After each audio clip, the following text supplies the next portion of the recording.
Maybe not. Says the stream is Hey, it's Andrew Downs. I'm proud to support Three Beards Media, and I would love to work with you. If you need merchandise for your company, organization, band, softball team, whatever, I can help. From name brand apparel to promotional items, large orders or small, online stores, and more, I can help your brand stand out. AKC Marketing is local, based in Johnston, and we are an employee-owned business, so our costs are low and our turnaround times are fast. But most importantly, we give you personal service to make sure you get exactly what you're looking for. Email me at andrew@akcmarketing.com or find me on social media and let's make some cool stuff together. Now sit back and enjoy this Three Beards Media podcast.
Hey everyone, good to see you again, even you too, Jim.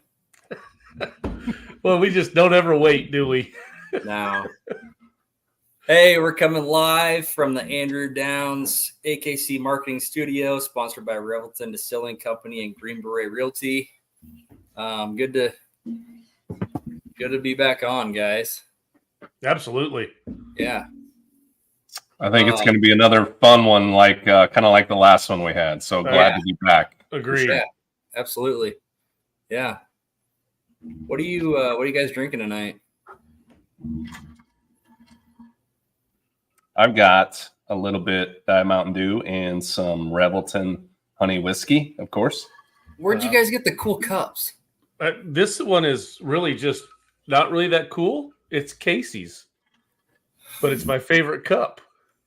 Have you ever been to Shields or Dick's or pretty much anywhere in the real world, Sam, where you can get where it has Yeti this cup? Yeah, it's YETI. You ever heard of those? Yeti.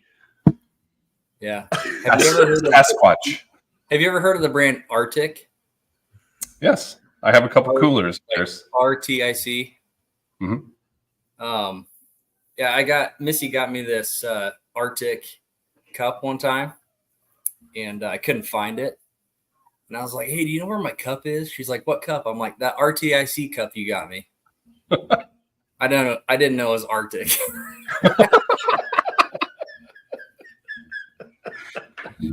Yeah, I learned something that day. Yeah, we love you, man. That's your winter set education shining through right there. Thank you.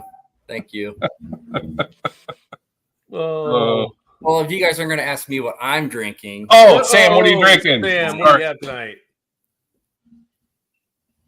I'm Legend. drinking a brand new beer.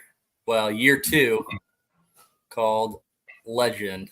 So First Down Brewing collaborated this year with Back Pocket Brewing out of Coralville, which is the officially licensed craft brewery of the Iowa State Cyclones, to bring back Legend to market. And the whole point of Legend is to honor Jack Trice and Jack Trice's story, with a portion of the proceeds going back to the Trice Legacy Foundation. And if you don't know the story of Jack Trice, I strongly urge you to Google it, do some research.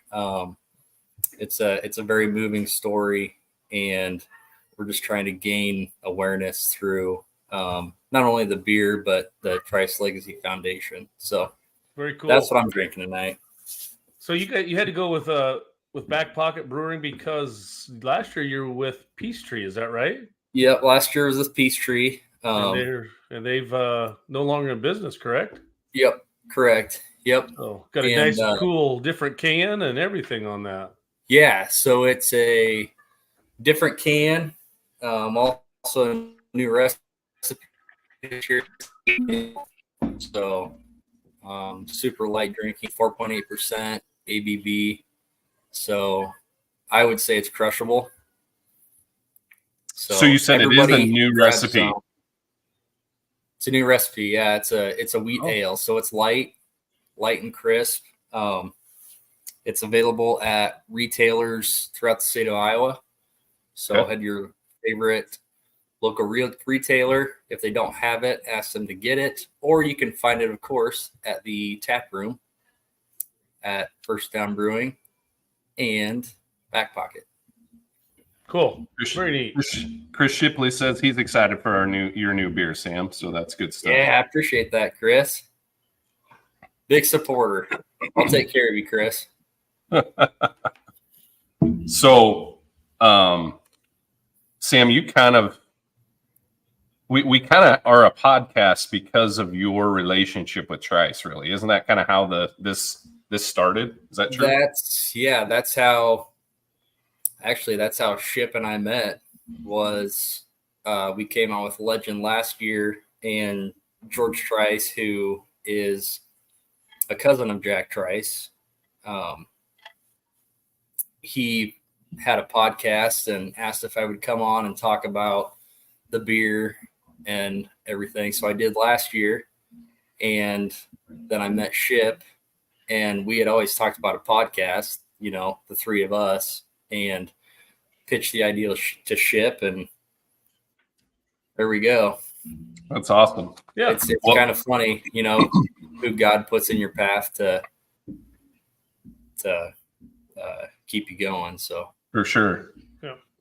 Well, I want to take a second. I think we all do here, and give a heartfelt thank you to Three Beards Media and Chris Shipley, for allowing our podcast to be possible.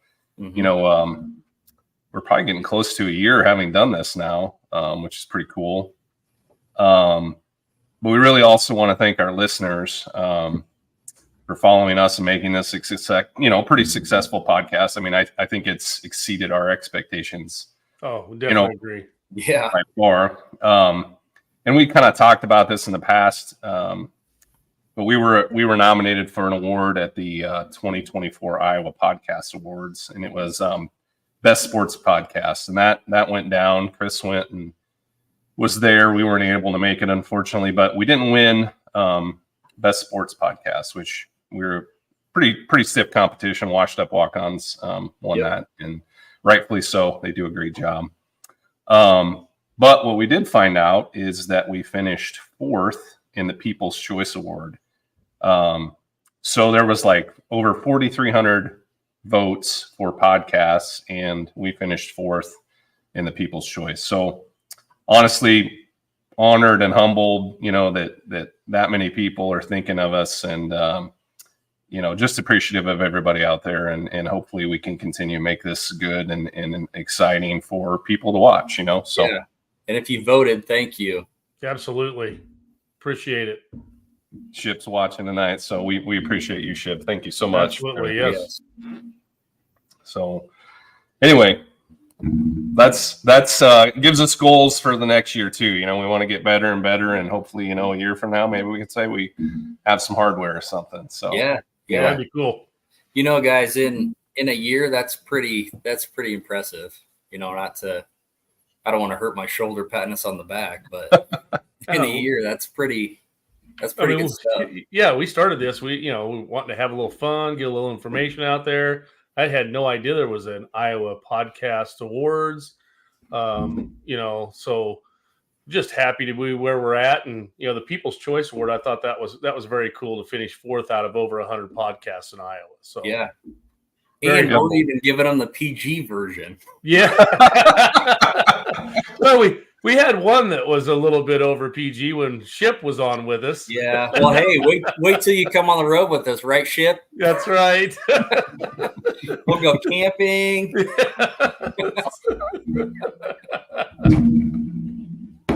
Oh my goodness. Don't share our favorite spots out there. That's going to have to be a story for the end of a podcast after everybody's been drinking sometime. Yeah, That's a good we're gonna one. have to visit, kind of by there and take a few pictures though, so everybody sees where it's at. You get out and take a picture. I ain't doing it. Well, Sam will. He's done it once. I mean, been out there. I'm nervous now. Oh goodness, that's good. I love it. Well, hey, last episode was great. Yes, best podcast I think we had. Best episode. Absolutely. Yeah. Sorry about that, Pelzer, but Kristen Meyer was like she knocked it out of the ballpark. I'm mad at Pelzer right now. He called me out on Facebook for not tying my own tie. You did. I saw it. I actually liked that one and laughed at it. So I saw you laughed at it. I'm not real happy with you either. I don't know how to tie a tie. I can. Casey taught me at the state tournament last year, but I wanted it to look good, so I had my mom do it. Ah, hey. It looked good. Definitely. shout out to Nancy for helping you out. Thanks, Mom. She's good people. So Kristen Meyer was fantastic, though, Oh, my right? God. Yeah. We kind of wandered all over, and that was a long episode, but I think totally worth it. And I got a ton of good feedback about it too. And honestly, I wish we'd had that before kind of the awards, because I think it was certainly a boost, I think, to everything. But we kind of went from college to, her first championship at Nevada to Dowling, and her teaching, a coaching and officiating class. And some of the ideas she had, for, getting officials in the game, and not just basketball. She's a basketball coach, obviously, but I think she was hitting on baseball, softball, basketball, all the things. Mm-hmm. I think one of her ideas was like a job fair kind of. So Yes. I've kind of started down that road of tipping off some people at the state and the girls' side, and hopefully maybe in the next month or two here, I can have some more discussions about, going further with those type of things, and maybe even working with her on making those things happen. But lots of cool ideas, and she was fantastic. Yeah. She knows, just like officials know, that we have to get more people into this profession. She sees it all the time, and she knows that we're at a shortage. And what a way when she talks about having a job fair for high school kids, where she talked about, every school sending 2 to 3, kids to it. And, if we just would get another 100 out of that each year, we would be back up into, which would be nice we maybe have some young kids that maybe are advancing into the varsity level before they're ready for it, because they have to. Because we have to have them if we're going to play games on Tuesdays and Friday nights. So it'd be perfect to get them more in at the lower level, and then advance up to when they're ready for this. Instead of, I think we're putting some of them in when they're not ready, and then they're like, man, I don't want to do this. I don't want to listen to coaches. I don't want to listen to fans. So they're sort of leaving before they're really ready for what they need to be. Yeah. Yeah. I mean, that's kind of the worst thing, is going and doing it before you're prepared. And there's probably nothing that can prepare you 100%, but just going in cold turkey, man, it's tough. It's a tough occupation, and, crowds, coaches, just all of it. It's just a lot, so kudos to those that are doing it. But yeah, there's got to be better ways, for sure. Yeah. Cause I was one ahead. of the lucky ones. I started at the junior high level, then somehow saw potential in me, and yeah, shut up, Jim. You were the shiniest turd out there, Sam. I'm still waiting for it. The potential part. Yeah, thanks, Jim. Sorry, Sam. But in all seriousness, I had Ben to literally take me under his wing and teach me, when I got to those varsity contests, how to talk to coaches, how to handle different situations. If you don't have that person to kind of, guide you into the varsity, contests, it's tough. It would be tough. I can't say it is tough because I never had to do it, but it would be tough. Oh yeah, it is. You got to do that for a while to start to build up some thicker skin and some broader shoulders, and let things kind of fall off. But you get into that first varsity contest and you haven't done a whole lot of lower level or anything, and you start getting in and hearing some of what's what coaches can say and what fans can say, and it's just like, maybe this is not worth the pay that I'm getting. So we gotta do a better job of teaching kids and leading them into that of how to handle situations, and hopefully maybe with some new things that we that Kristen talked about, maybe we can get into that part of it and get kids to enjoy doing what we enjoy doing. Yeah, and with that being said, if you're thinking about it, if you want to get in it, you don't know how to get into the varsity realm, contact us. Yep.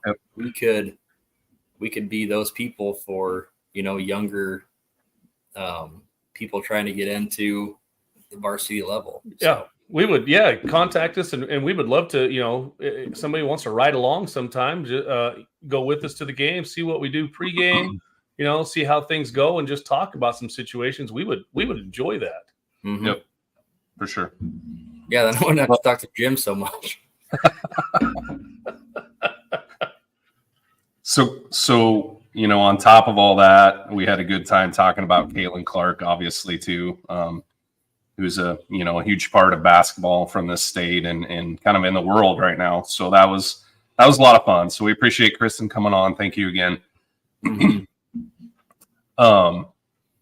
So because we're kind of in the off season yet, we're getting close. We're getting closer. Yeah. I mean, we're, I think 6 weeks out from our first scrimmage, maybe. Does that sound right? Sounds pretty close. Yeah. Wow.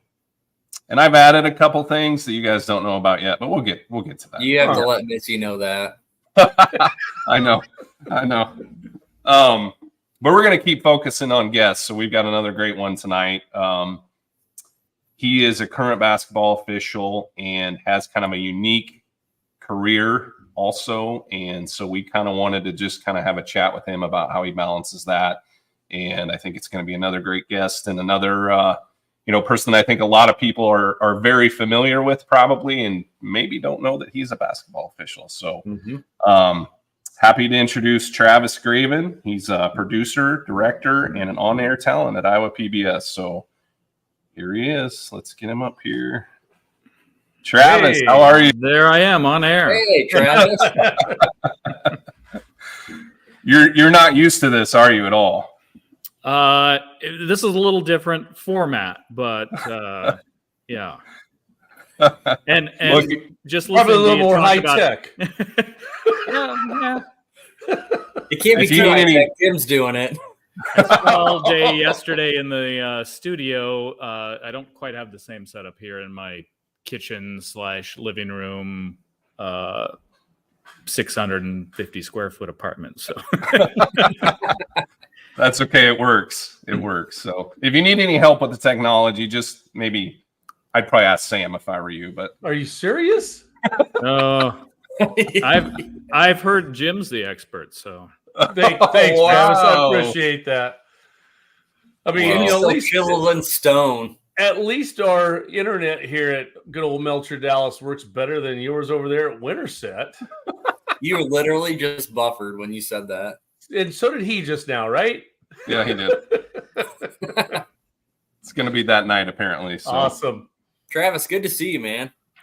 good to see you as well. I'm a little bit concerned about that hat you're wearing, but Hey, 4-0. 4-0. that is true. That is true. Yeah, It's- that is. I can't say anything about that. I am Congrats. as a Hawkeye fan, I will cheer for Iowa State to have success as long as they're not playing Iowa. So I appreciate that. Yeah.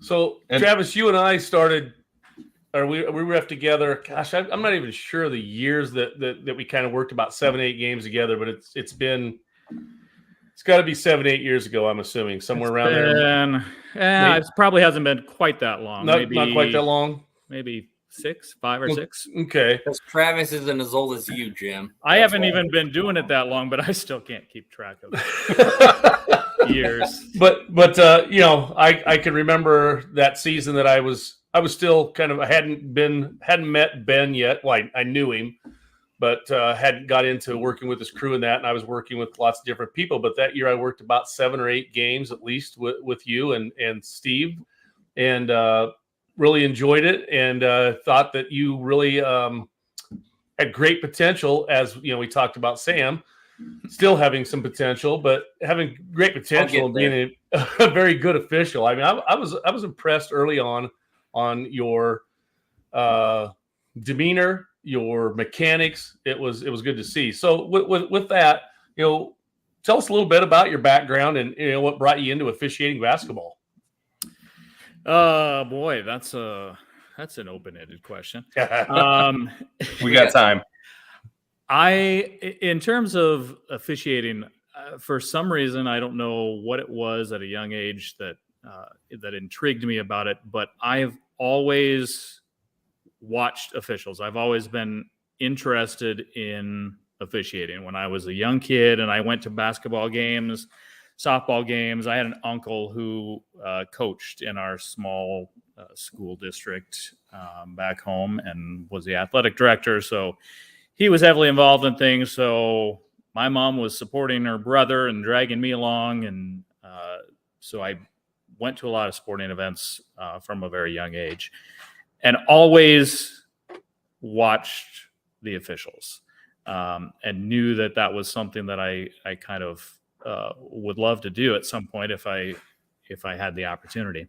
So actually, it was when I was in college that I first did some basketball games for a rec league. Not a great experience, but even though the basketball was not great and the dealing with some of the people was not super fun, I did enjoy being involved in the game and learning. I mean, those first few times that you step out on the court, you learn a lot. It's kind of drinking from a fire hose because it seems easy until you step out there and it's all in your hands, whether or not you blow the whistle and make something happen or not happen. So it was kind of good and bad.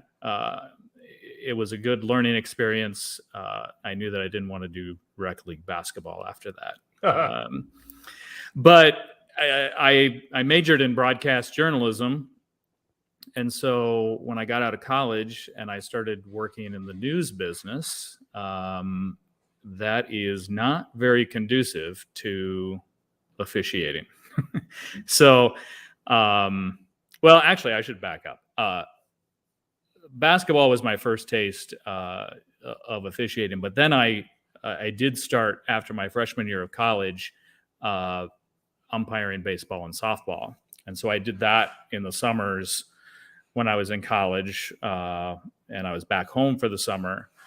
And I loved doing baseball and softball. I would still love to do it. My schedule now just doesn't allow for that time commitment in the summer. But anyway, I started in the news business after I graduated college, and it's unpredictable. So there's just no way to plan ahead. I did fill in a couple of baseball and softball games for a couple of years, but it was very sporadic. And honestly, it was just my uncle back home getting in a bind and having an umpire cancel the day of, and he'd call and say, "Hey, are you available?" And I was working early mornings, the morning show at that point in time, which was not super fun, getting up at 2 or 3 in the morning and going to work. But I was I was done at 12:30, 1 o'clock in the afternoon, so I could make a trip an hour or two or away to a softball or baseball game. So I didn't do very much of it, and I really got to missing it. And I had never, I did do varsity baseball and softball, but I, had never done that level of basketball. And I worked in news for 12 years. I was at KCCI for a while, and then I was at the Des Moines Register for a while. And when I took my current position at Iowa PBS 11 years ago, one of the first things I told myself was, okay, now this job, this schedule is more conducive to officiating, and so I really wanted to figure out how to make it happen.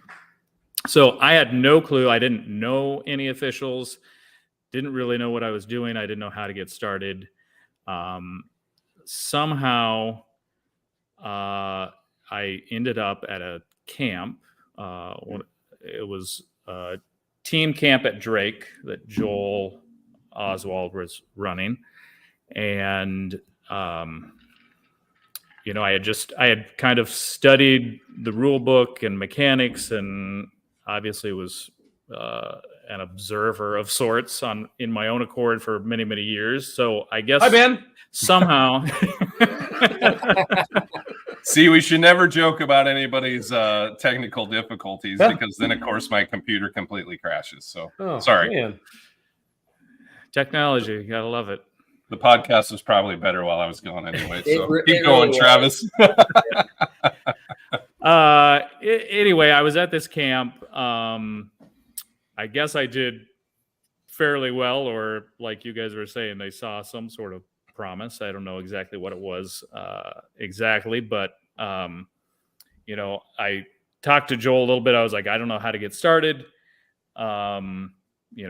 Can I fill in? Do you have some extra games here and there? What do I do? And we had kind of decided, I'd probably just fill in here and there that first year.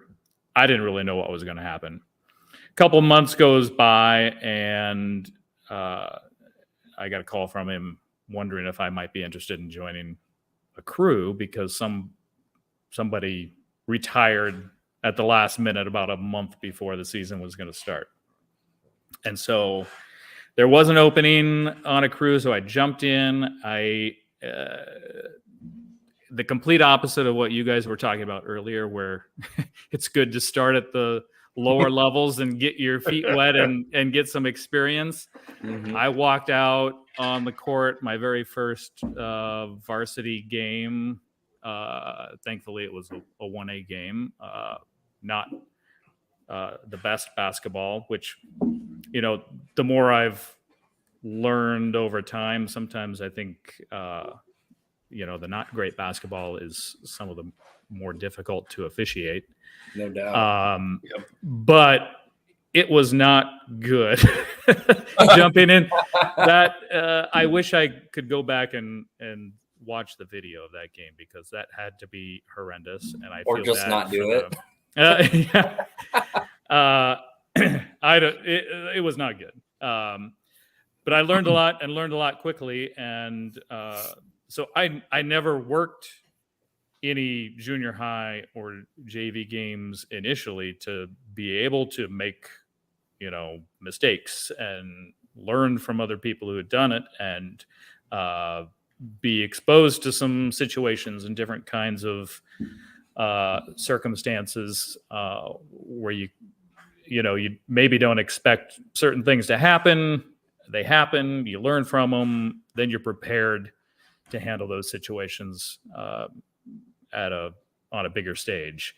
But people were patient enough with me, and I guess saw some potential to not leave me by the roadside, and as yesterday's news. And so here we are. I think this coming season will be season 9 for me.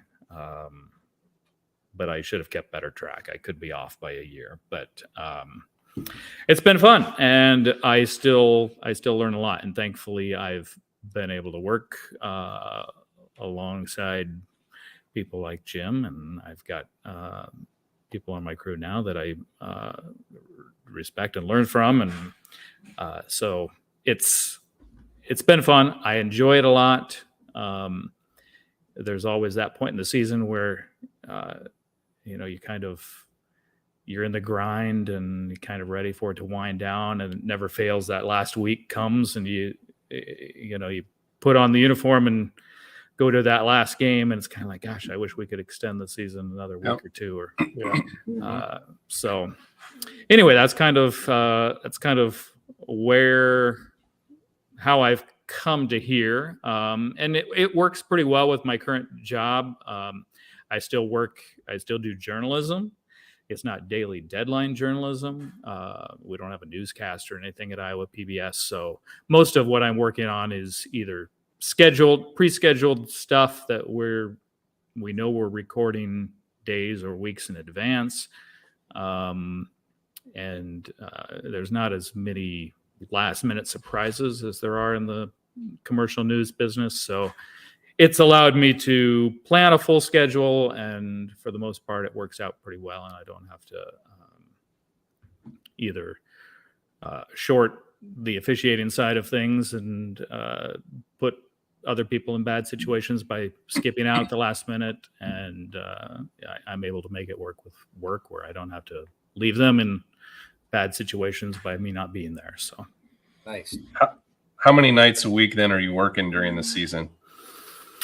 I would say probably an average of 3 nights, sometimes 4. Okay. If there's a 5-day week at some point in the season, that's usually just because we've gotten to the point where there've been weather cancellations or something and makeups. But I don't work college, so I'm just working high school. So Tuesday, Friday, of course, usually a Monday or Thursday or Saturday, sometimes 2 of them. So 3 to 4 nights a week on average. So who are your normal partners right now? I was just going to ask that, Jim. Hey, good job. Chris Thomas and Grant Mandranok. Okay. So yeah, they've been working together for a little while, and I jumped in with Chris a couple of years ago, and Grant had taken a little bit of break with kids in school, and so now he's back at it a little bit more regularly now, and so yeah, it's Love been those fun. guys. Shout out to Chris and Grant. Yeah, good guys. Yes. We have fun, as I know you guys do too. So that helps when you're working with people that you trust and respect, but you can also have fun doing it. And yeah, that's a good point. Really good point. Yeah, if you're not having fun doing it, I'm not sure why you're doing it, because the money's not. It's good, but it's not great. So if you're doing it for I don't money, trust Jim, but I have fun.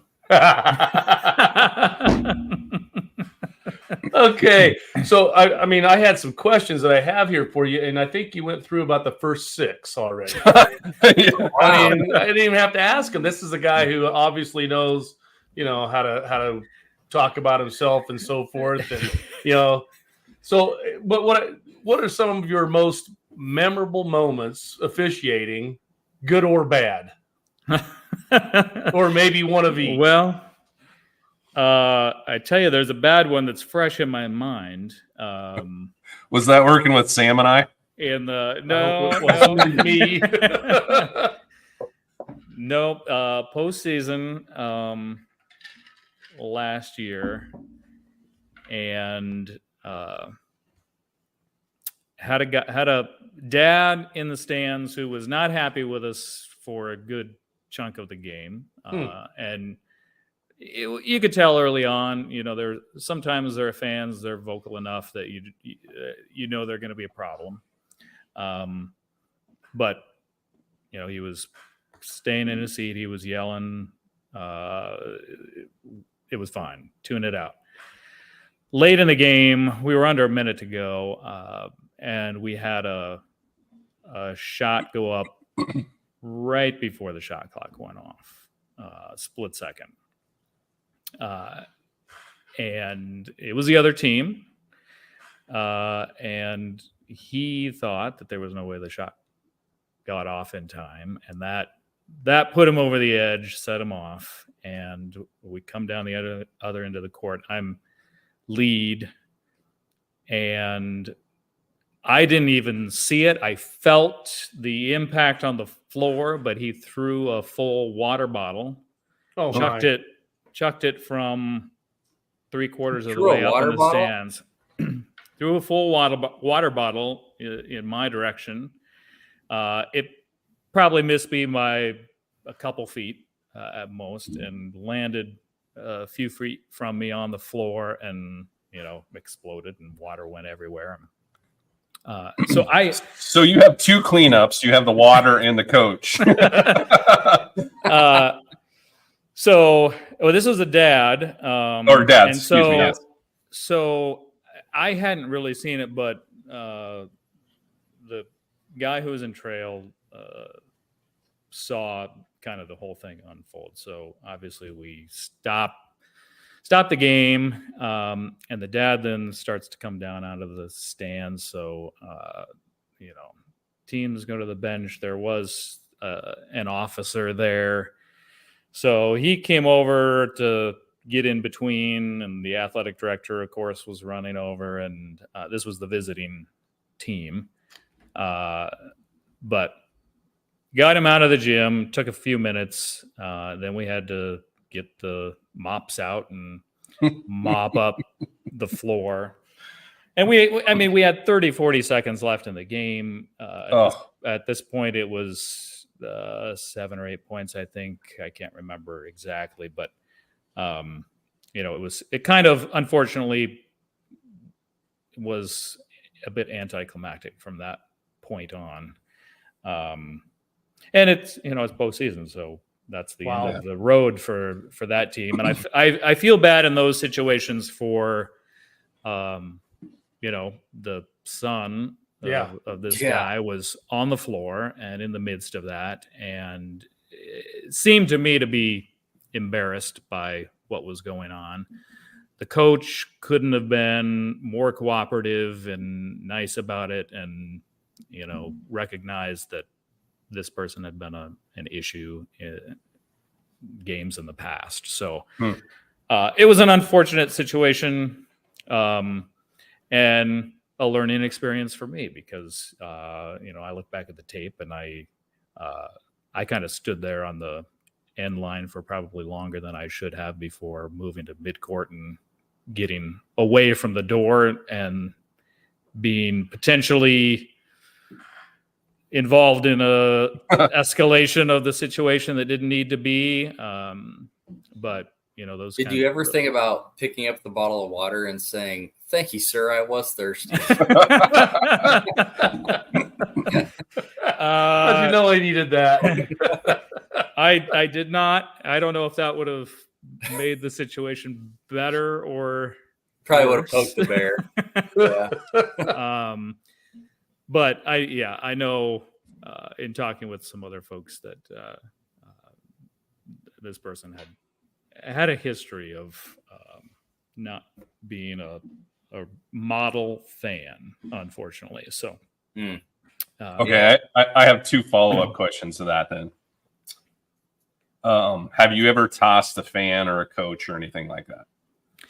I never have. No, I've worked games when one of my partners have, but I have not. I can see that, knowing Travis's demeanor. Yeah. Yes. Yes, I agree. But I didn't even get to call. I didn't even get a call a technical on anybody last year. That was wow. You got to be more sensitive. It was a little disappointing, I have to say. I probably should have in a couple. If you haven't heard, Sam is a little sensitive on the floor. Yeah, I got called sensitive, and looking back, I probably was. You were. would you change anything about that situation? Would you do it differently? Would you have kicked him out earlier? I'm just talking through the situation a little bit. I don't. There really hadn't been anything that I felt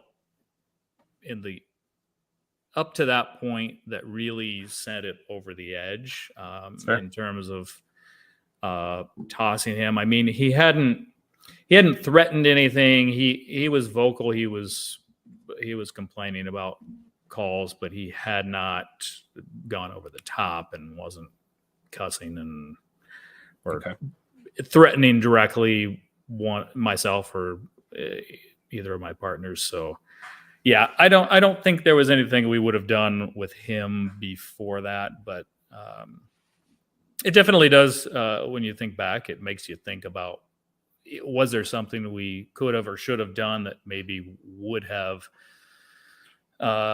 mitigated things a little bit earlier and not gotten to that point. So do you think, though, that probably could have been a situation that maybe athletic director or administration on site could have at least maybe went over to him and said, hey, you need to calm down a little bit? Or, do you think it was at that point before this happened that maybe that might have helped a little bit or not? That might have helped. Like I said, they were the away team. Right. So, I don't know if the home team athletic director going over there and addressing him would have, that might have made him blow up sooner. I feel like just listening to the story, this guy went from like 25 to 100. Is he glitching? I think he said 0 to 100 or something. This is what it sounded like.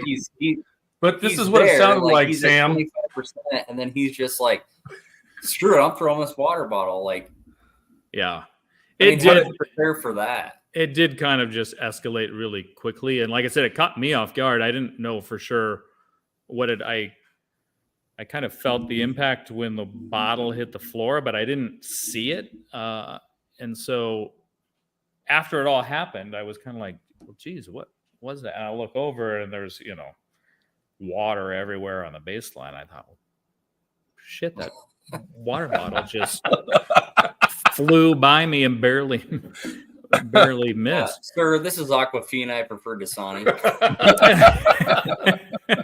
But I guess back to the, about whether the athletic director could have helped the situation. I guess afterward, what kind of disappointed me a little bit was after talking to people, that the fact that this guy had been a problem at games before, I kind of felt like, that it's like letting a bad habit keep going, and then it just kind of gets ingrained and, and it's hard to break.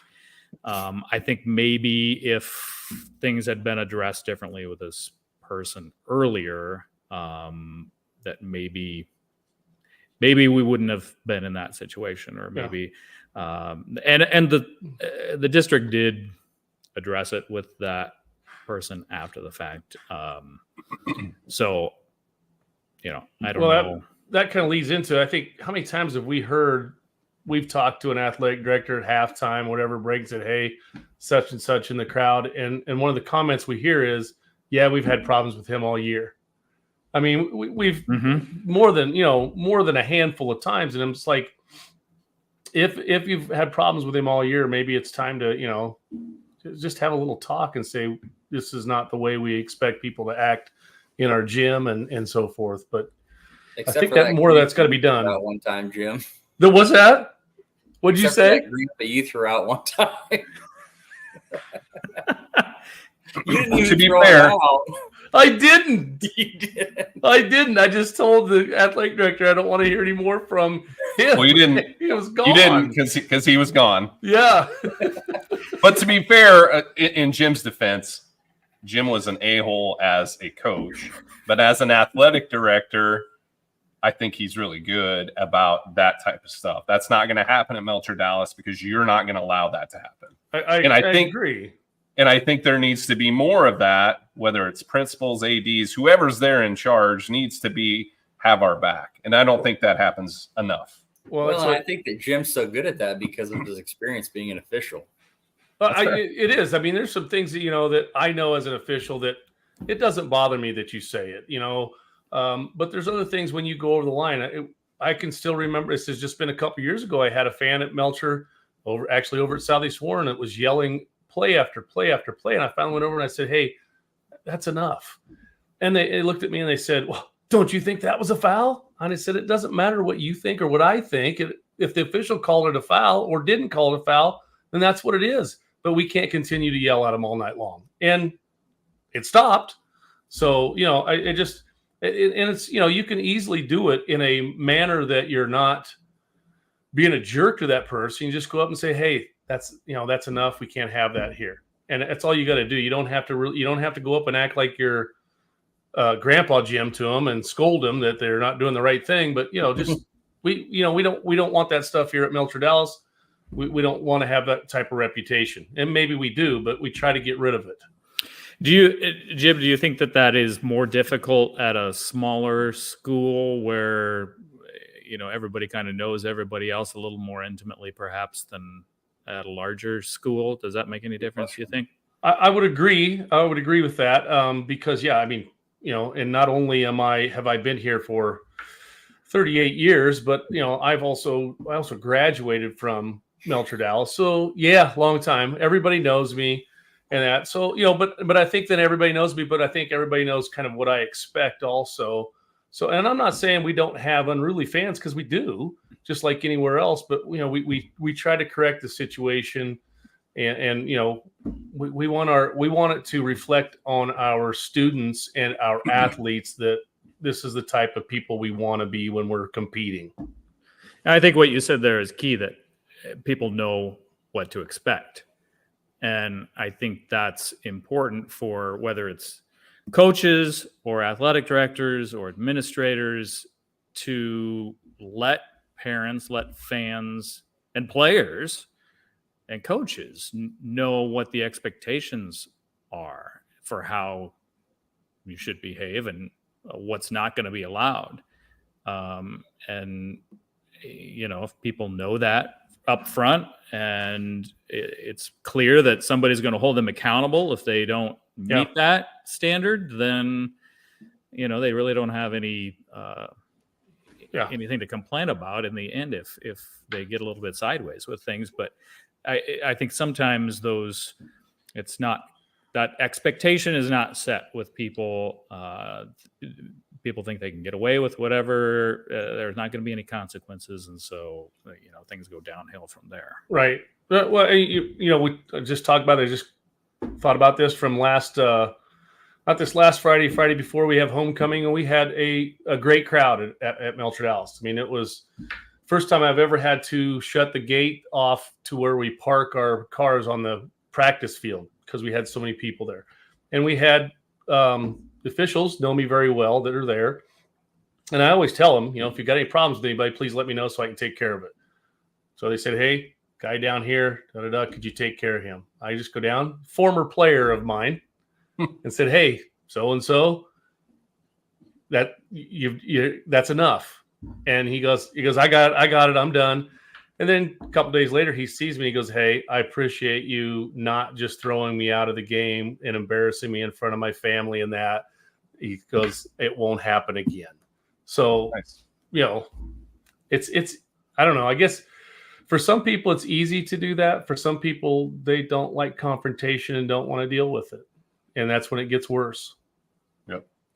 The Hall of Famer Scotty Giles always says, what you permit, you promote. So, yeah. One more thing here, Travis. I got to take a break here soon, but I wanted to ask you one more question before we go to break here. Do you feel like your career as a journalist and kind of the public face and the demeanor that you have has helped you as an official? Yes. Because like we said, we all think you're the calmest person we know. Mm-hmm. Yeah, and I would say that I was about to say in good and bad ways. As a journalist, I've developed a pretty thick skin, and I'm not easily rattled. It takes a lot to shock me. I may be shocked internally, but I don't show it. I can be pretty stoic in some crazy situations, and that's partly by training, and I think it's just part of my personality and my demeanor. So I think that's good in some circumstances, but pretty much every camp I've been to or evaluation I get, it's, your mechanics are great, your judgment is good, look like you're having a little more fun, will you? And don't look quite as much like a stick in the mud out there. So I think that is both good and bad, depending on the situation and kind of what kind of presence you're trying to project. Yeah. So that's something that I'm trying to work on, is being a little more loose on the court. And you need to be more like when you're hosting the Bill Riley talent show. Just let it all go. I don't know. I don't know about that. I love it. Hey, can you stick with us here? We got to take a quick break and recognize some sponsors, but we'll ask you some more questions here after we get back. So. Making great tasting bourbon requires the perfect combination of ingredients, conditions, and time. The longer it rests, the better it tastes. Revelton Distillery's new single barrel bourbon is made from 80% corn, sourced 100% from Iowa farmers. And unlike mass-produced bourbons, each barrel of Revelton's single barrel bourbon is unique, proofed on when it tastes best. As they like to say, it'll be ready when it's ready. And to ensure the highest standards of quality and flavor, owners Rob and Christy Taylor oversee the production and bottling. Every single barrel. Iowa born, Iowa aged, Iowa bottled. Try the new single barrel bourbon from Iowa's own Revelton Distillery. ReveltonDistillery.com.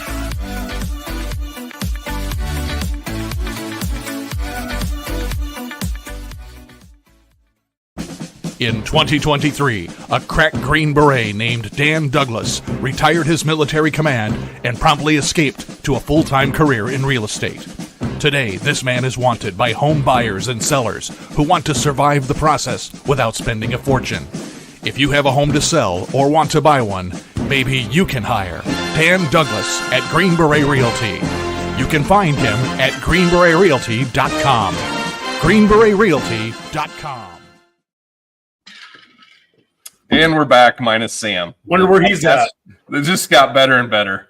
Is he sitting down in the bathroom? I bet he can hear us right now, too. I hope so. There's Houdini. He's gone. He had to go pour himself some Revelton. That's right. That's right. Hey! Not you, Travis. Travis, I enjoyed I haven't been to the fair much lately in the last few years, but as a kid growing up at my grandparents' house, we always watched the fair show, and I think it was maybe the last Sunday of the fair this year. I think they ran like a marathon. Like I watched 10 of them and I loved every second of it. And I watched you on there so much. I was like, man, we got to get Travis on here. You're like Netflix and binging. I loved it. I loved it. So they do. They run all of them back to back on that final day of the fair. I tell you what, I love the fair. I also grew up watching the fair show on Iowa PBS every night, and I do love the fair. I am really, really ready for the fair to be done, though, every year when it gets to the end. I would imagine that's a ton of your time and effort, even prior to the fair, to get ready for all of that. It's all hands on deck for us. I mean, everybody top to bottom is involved. I mean, we kind of work on different teams, on different, like I'm on the public affairs team. So I handle mostly politics, but I also do sports, music. I have a good variety of things in my portfolio, if you will, but we have different teams of people that kind of work on different types of shows and programs. But when it comes to the fair, everybody is involved top to bottom because that's kind of a beast to put together. But it's like easily by far our most watched programming all year long. So Sure. lots of people jump in just for that. How many months are you guys planning for that? And like, how long is your normal day there? I mean, our team, I'm not on the producing team that actually plans the fair coverage. I just involved in executing it, but they're already planning for 2025. So it starts now with some initial planning. It really heats up in the spring, and then by early summer, they're already starting to shoot some pre-fair kind of features and things. So I jump in about a couple weeks before the fair. We get our assignments of what we're going to be doing, and we reach out and contact people and plan when we're going to be where and who we're talking to and what we're doing. So, yeah, it's kind of every year it's a little bit of a what am I going to get this year kind of thing, from contests to like I covered the high dive show this year and the Budweiser Clydesdales and new foods. I've been able to cover new foods the last few years, so that's kind of fun going and I bet that's fun trying all the those new stuff. Yeah. Cool. Some of them are a little bit of a head scratcher, and what was the best? Some of them are pretty good. What was the best and the worst new food this year? So the one that won best food voted on by the fairgoers was the bacon cheeseburger egg roll. Heard about that. Which I have to say was near the top of my list. So I went to the event a few weeks before the fair where we sample, I think there were maybe about a dozen. The fair folks, there were probably 50, 60, 70 new foods. I can't remember the exact number. They narrow them down. It's mostly media folks and fair board and some other highfalutin people that come in. They have all the vendors there. We sample everything, and then we vote on what our top three are, and then they tally them up. And those are the three that then are presented as the top new foods, and fairgoers get to vote on their favorite. This year it was the bacon cheeseburger egg roll. There was a lobster roll corn dog, which I'm not a seafood person at all, so I sampled it, tasted fine, but I didn't put it in my top three. And then the third one was the smoked, I forget what they call it, the smoked Iowa roll or something like that. It was from What You Smokin' Barbecue up in Luther, which they had one of the finalists last year as well. And man, it was really good. It was a pork loin stuffed with all kinds of stuff, and then they sliced it. It almost looked like sushi, the way that they pulled it up and sliced it. It was pretty cool. Smoking's great. Burger egg roll won, and that was that probably would have been my pick for the top one. I also really liked, and I didn't think it was going to be good, but the AE party rolls. Oh yeah. Which was I loved AE party dip. I didn't know how that was going to work in a fried ball of stuff at the fair. It tasted kind of like if you like cheesy potato casserole. Ooh, It was kind of like that with a little hint of AE party dip in it. It was pretty good. It was pretty good. Surprising. So you avoided what you didn't like. Well, the lobster roll was not my favorite, just because I'm not a. Yeah. The other thing that I didn't love, I'm a stickler for not putting sweet stuff with meat. It's not my favorite. Even though I love pork chops, and for whatever reason, everybody thinks they've got to put some sort of fruit with a pork chop.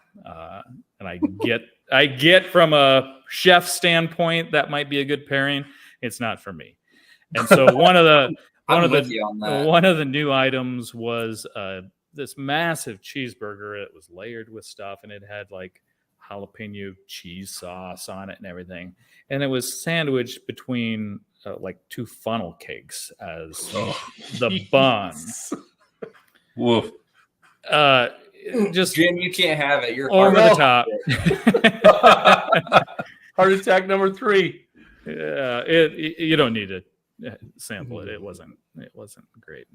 Doesn't really sound good. No. But some people love that. So it's like chicken and waffles to me that's not a good combination, but I'm with you on that. obviously Brad. some Like, people like it. like Thanksgiving dinner, turkey and cranberry sauce, like both of them. Do not mix them. Not together. Yeah. Do not let them. No, don't let them touch. Yeah. You're not supposed to. Yeah. I also don't like mango salsa. Like, who came up with mango salsa? Yeah, it's kind to of. me, that's not like salsa is salty and spicy and not. There's no fruit in salsa. How do you feel about pineapple on pizza? Oh God, Love it. don't even get me started. That's not a. You know what? That's one thing I can do. That's Yeah, weird. me too. No. And see, there's some things where if you don't like something, you can pick it out or pick it off. Not with pineapple on pizza, because that pineapple juice is everywhere. Yeah, That's true. it's in there. So you can take the chunks of pineapple off. You still have pineapple pizza. Yeah, not a good. I like pineapple. I'm not a fan of it on pizza. Doesn't belong. So, Nope. and the mango, don't get me started. Anyway, that's our hard-hitting podcast stuff right there. Yeah, there we go. Bam. Chime in. How do you prefer your food? Oh boy. I could be totally content with, like the trays that they used to give you in school. It's got like So five nothing compartments. touches. You keep everything separate. Yeah. like that's the perfect plate for Thanksgiving dinner. Perfect. Well, they're big too, so you can put a lot of stuff on. Yeah. Absolutely. Yeah. Right. Separate them all, load it up. Yeah. All right, back to officiating a little bit here. Jim got off track. We kind of talked about this with Kristen last time. Do you have any suggestions on how to get officials in the game? We kind of been talking about how it's terrible to just jump right in. Well, you did it, I did it. And I had to go get yelled at by Jim when he was a coach, when I was new to it. We're kind of coming up with some new stuff here, and I think I like the direction that we're getting lots of ideas that I think we can hopefully maybe make a better impact to help people around Central Iowa. I think there are a few different things, and it's probably nothing revolutionary or anything that anybody else hasn't already talked about. But I think first of all is information. Yep. Making sure that people know that there are opportunities out there, and if you are interested, here are people you can talk to. Here's a website you can go to for information on how to get started, what you need to do, what to expect, all that kind of stuff. Probably wouldn't hurt to have some sort of a informational video or something. I think getting younger people involved early. I played basketball through high school. I was awful. I didn't like playing basketball, but I liked the game. And so, I wanted, for me, it was a good way to stay involved. Well, there are lots of kids that are playing basketball who understand the game, who aren't going on and playing in college, but could be. Not everybody's cut out to be an official, but I think getting some of those people involved early and right away as they head off into college, and where they can start working some lower level games and get a taste for it. I think if there were some opportunities where people could try it, I've always thrown. I don't know if this is a good idea or a really bad idea, but Let's hear it. I'm ready for it. But Yep, you go. I've always thought it would be fun, maybe fun, but also productive and beneficial to preseason get, whether it's internally a scrimmage or get two close proximity teams together for a scrimmage and have the parents officiate and rotate in and out. Yes. I love it. Just because, you know, I think that would help some from a fan perspective too, that it is way different experiencing a game and seeing the game from down, as you guys know, from, you know, whether you're on the sideline or the baseline, than up in the middle of the stands. And I think that would be helpful from a fan standpoint, is just getting people on the court and letting them experience some game action and what it actually looks like. And they may understand a little bit more about how we see the game and how it's different when you're standing underneath the basket. And, you know, for me, sometimes it's people that are twice my size coming at me. You see things a little bit differently than you do from up in the stands. Yeah, how angles are important. Yeah, and You're just right just sort of understanding and then gaining a little different kind of respect. I've always thought that would be kind of a fun little experiment to do. But I think that could be helpful too.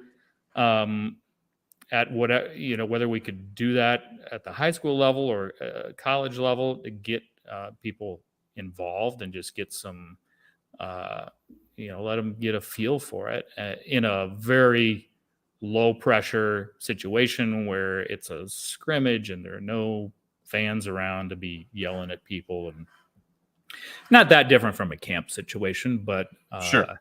Yeah. But just being able to actually do it, so you know whether, like, hey, this is something that was kind of fun, right? You know, I kind of want to get involved with it. That reminds me of something that Pete Peterson says. He's told me before, and I'm going to get it wrong, but it's something like, we are unbiased individuals unbiased individuals officiating for two biased fan bases. Something like that. Like, and it's like, yeah, absolutely. Yeah. Like, I literally don't care who wins the game. Right. But these fan bases do. Yeah. Mm-hmm. So, yeah, absolutely. Casey brings up a good point. We need body cams of sorts. Done. I got mine ordered. You know, I've also thought it would be fun if we did a little sort of like a football, if we could wear a microphone, and so when there's a complicated situation or play that happens, we just turn on the PA and we just explain what That is a fantastic idea, but I think there's probably some officials out there that we don't want to have that microphone. Yeah. There's sometimes they're like, well, I don't know what happened. When we do the game at Melcher Dallas, we do have at least a lapel mic. Maybe we could do that during the scrimmage that we're going to do. Oh, let's mic up. So we could. No, ma'am, in the top row, that was not a half court violation. So we could video that, have the sound, and then do clips on a podcast after that, where we talk through those type of things. Like, this lady was terrible and she was wrong. I love it. Guys, hear me out. Let's all get mic'd up, and let's just review the video and put it on here. Like, oh my gosh, second row, striped shirt. That guy is an idiot. We would have to have buy-in, I think, from the coaches of both teams or the athletic directors, right? But yeah, I think so. Travis, that's honestly, I love that idea of parents officiating, and I would love to sit there and scream at them while they're doing Oh, it. it'd be awesome. Be Exactly. relentless. Yeah, you got to be like, like 3 seconds, 3 seconds. Yes. Over the back. Yeah, over the back. So Kevin Williamson, Earlham's boys coach, we've had him on here. He's invited me to kind of their preseason parent meeting to talk with the parents and open it up to questions. And you know how they are. Nobody wants to say anything. I maybe got 3 questions the whole time. I talked a little bit about rule changes and stuff like that. But one woman did ask me about over the back. And I tried to explain how that's not a thing. And it just blew her mind. Like she's like, yeah, I don't believe you. Yeah. So just anyway. Like reaching in. Yep. Yeah, we're going to allow them to do that. He was tonight. reaching in. As long as they don't make contact, we're going to allow them to do it. Yeah. Yeah. That's good. How do you think steals are made, for God's sakes? Right. Jim, what else do you have? Anything? I think that's that was kind of the last one there, was to talk about what we need to do with officials, to try to increase our numbers of officials. So I'm out of questions that I have. Travis, anything for us? No, I wish you guys had a little more fun here, but We'll try our best. It's fun. I hope if anyone's listening in who is considering officiating, that they give it some serious consideration, because we obviously do need more people, and we need good people to stick around with it. I mean, we all know some people get started and given a variety of factors, whether they're just thrown into the wrong situation or it's bad experiences with fans or coaches for whatever reason, they don't stick with it very long. And whatever we can do to get people the right training and get their feet grounded underneath them so that they have a good experience, and make the environment better for everybody, veterans included. It's all the better for everybody. So definitely awesome. Good stuff. Well, Travis, thanks for joining us. We appreciate your time, and hopefully we'll run into you down the road. Yes. Thanks for having me. I'm sure we'll see you somewhere along the way. Thanks, Travis. Appreciate All right, it, take care. Good stuff. I think, he's such a good guy. And like we said, the calmest individual I've probably seen on the court. Him and Will Dotson. Yeah, yes. Yeah. Pelzer's up there. Yeah, just nothing seems to fluster him. It's just like, okay. Yeah. Here we go. Yeah. Pelzer, but I think you can't rough angry. Watch me. That's right. I've been doing it for 19 seasons. Why not? Watch me. I'm sensitive. Hold my beer. But I think, we kind of come back to this every time. We don't know Travis super closely, but because we've reffed with him and because we've kind of gone through the same things, I think we're friends from that standpoint. And when we run into each other, on the court or watching another game, we're always talking. So I think the reffing community is, a family, more or less. Oh, yeah. In Iowa. Maybe it's different other places, but I think in Iowa, it's a good family to kind of be a part of. So. I think it's just like we, talk about anything else, workplace environment, students in school, athletes. It's building relationships. If you can build relationships, it becomes a lot easier and a lot more fun to work with people. Mm-hmm. Yep, for sure. And it's kind of amazing how often you do see the same people, Oh, yeah, definitely. Yeah. Yep. We've kind of gone long again. So do we want to wait again till next time to kind of get in the rule changes and stuff, Jim? Yeah, you're killing me on it, but that's all right. No, I'm just kidding. Yeah, no, that's good. I've got them set up right here. So, but anytime we're ready for it. Yep, I agree. Maybe the next one we're gonna I don't know if we're having a guest next time or not, but we'll do what we can do and get our couple. Yeah, we got a couple rule changes to go over. So, and I think they'll take a little bit to talk about those. So we can put that off to next time. Jim, I don't know if anybody's told you, but I think green's your color. Is it? That look good? How do you like this part though? Is that? Right, well, there it is. I figured it was an A's shirt. Did you shed a tear? Where do they play now? They're going to play in West Sacramento for the next 3 years at their AA stadium, and then they're moving to Las Vegas. Are you going? I hope to go to the opening day game in Las Vegas if I can afford a ticket, because I'm sure it's not going to be cheap. Did you get the home plate that they took out of Oakland? I wish I would have. I mean, I do have a home plate at school in my room from the last game that we had on our old field over in Dallas. I took it out and kept it and that. So, but did you see they were ripping out seats and stuff? I bet you can get something online somewhere. I bet. And did you see it though, as they're ripping those out of there? How rusty the bottom of them were. Yes. And the people wonder why that they were wanting to try to build a new stadium. Yeah. They didn't even need tools. They just picked them up and took them. They just ripped them out of there.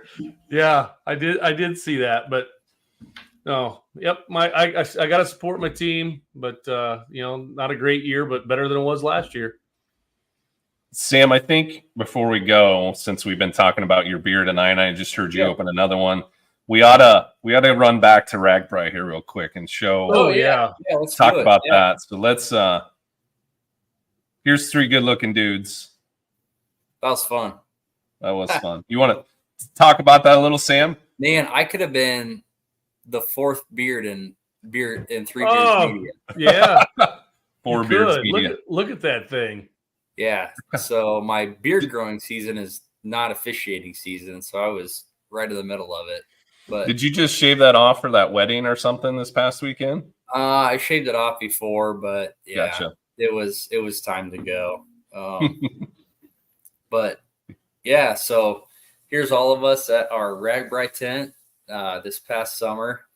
We collaborated with Back Pocket again, and we came up with this beer called the Hills Have Rides. So the ride from Atlantic to Winterset was the hilliest ride in Ragbri history. So we came up with this English Pale Ale. Or English pub ale, and got it canned and everything. And there's the 3 dorks enjoying one. That was a fun time as they came into Winterset for the afternoon and evening and night. It was, yeah, crazy. Help and serve, and the amount of people that I was really impressed how many people wanted, a good local brewed beer like yours. That was awesome to see for you. So. Yeah, fun time. Absolutely. That's my favorite sign. That's the tent. Well, you would believe because you were there, but there were so many people that took a picture of that. Yeah, they wanted to be by it and take a picture of it. Yeah, that was pretty cool. Like $12 on Amazon, man. Like you can get one yourself. That's awesome. Oh, that was a fun time for sure. So, and also about the brewery. So tomorrow night, October 3rd, from 6 to 8 p.m. To promote the Legend beer. Again, the one and only George Trice. Get that up there by the camera so they can see that. That's a sweet can, man.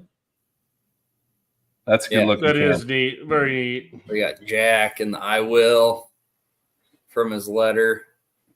And then just a little blurb there about Jack's story.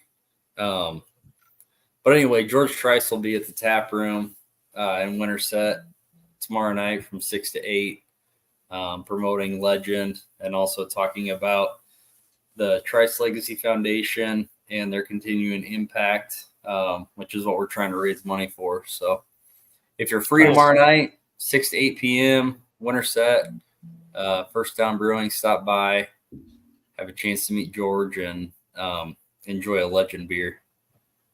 Awesome. Cool. Hey, I got one thing too before we, if you're here. So make sure you watch. I'm assuming it'll be on the Monday Minute this coming Monday.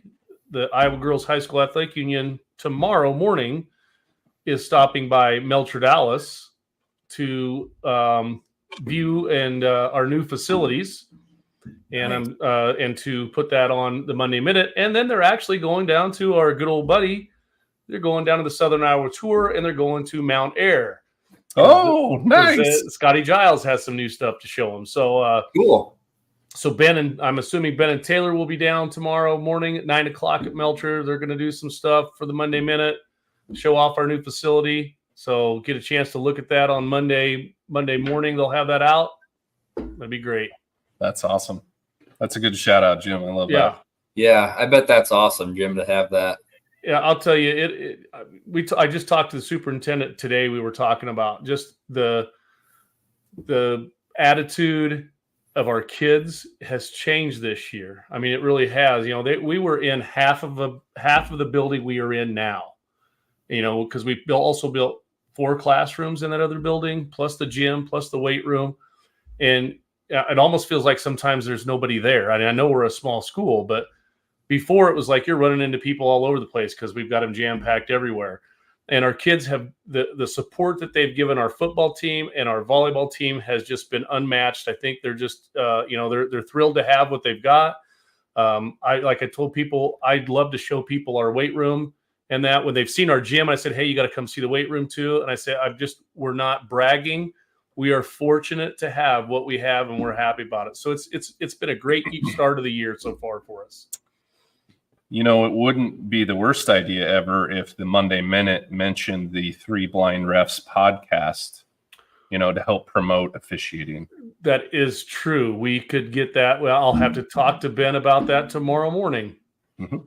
Jim, how many years did you go without a gym there? 3 years. We went 3 whole basketball seasons and volleyball seasons, and actually I should say another half of the season because it happened during the middle of basketball season in 2021. So 2022, 23. Oh, wait. Maybe it was 2.5 for basketball, 3 for everything else. But anyway, it was 3 years basically where the kids did not have a gym to have PE in. Now it's just crazy because seeing the area that they have to have PE and the things they're doing. Yeah, it was a tough 3 years, and I felt bad for our kids that, graduated, didn't graduate with a gym, and now we have a new chapter and turn the page, and here we go. 51 days till we're in that gym. 51 days. That's awesome. We've every coach that comes in for volleyball has gave us great compliments. One even told us, she goes, "This doesn't even look like a high school gym. It reminds me of a small college gym. It has a lot of character to it. It really does. So I can't wait for you guys to come and see it and to experience it." Awesome. 51 days. I'll have to tell Missy. 51 days. I'll let her know, Sam. I'll let her know. Start a countdown. I literally told her the other day. She's like, "When do you start officiating?" I'm like, "Ben will send you the schedule." So I owe a lot of people some things. I think Joel and Casey have been bothering me about getting stuff to them, and I haven't. I've been bad. So I did talk with a coach yesterday, nailed down a couple things. So we'll get that finalized here very soon. Sounds good. One last thing. As always, merch on the website if you're looking for some stuff. And we're hoping to get maybe some gear out to our guests here too. So you know what I forgot? You know what I keep forgetting? I don't know. The halftime horn. Well, I mean, I'm pretty sure it's past halftime, but you can still do the horn. I don't even know. You can do the final horn. We could all say goodbye and then. You know what? Maybe it's not in here. Maybe that's why. Oh, maybe it got taken out. Well, then the basket counts. It's good. You got it off. You know, it's